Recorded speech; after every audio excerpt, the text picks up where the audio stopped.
Direction à présent le Maroc et son désert où vient de s'achever le Marathon des Sables. En fait, 250 km parcourus en une semaine par 1000 participants. Parmi eux, une quinzaine de picards qui couraient en plus pour la bonne cause. Julie Poirier et Arnaud Wust.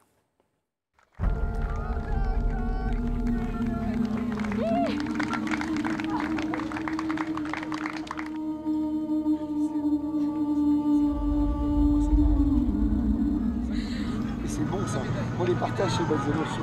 Hein, c'est ça qui vaut le coup. C'était un super parcours. On est parti sans savoir où était la jauge de carburant, donc on a géré. Et on arrive super bien. Donc on s'est fait plaisir. Avec le sourire. Ouais. 250 km au cœur du désert marocain, sans doute l'aventure de toute une vie. Certains viennent chercher la performance sur les pistes ou les dunes. D'autres sont là pour un voyage intérieur. Peu importe, tous iront au bout d'eux-mêmes. Allez, on y est presque, on se fait attention. Allez, on reprend. Allez, Mais le Marathon des Sables, c'est aussi un périple du cœur. 9 concurrents ont décidé de partager leur expérience avec 3 jeunes handicapés.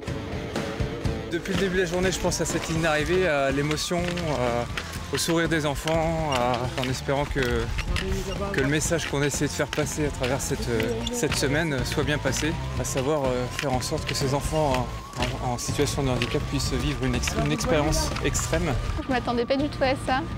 On a vraiment vécu beaucoup de choses. Il faisait chaud, on a traversé des dunes, tout ça. Donc vraiment, c'était impressionnant, c'était vraiment dingue. Une course éprouvante, en autonomie complète. Entre doute et douleur, chacun doit trouver de nouvelles ressources pour garder la motivation. Chaque jour, tu as 1 ou 2 ampoules supplémentaires. Et là, vous en êtes à combien? Je sais pas, je les compte plus. Je dois avoir tous les doigts de pied et le talon. Au fil des kilomètres, ces marathoniens de l'extrême auront finalement donné au désert une partie d'eux-mêmes. Et avant de nous quitter,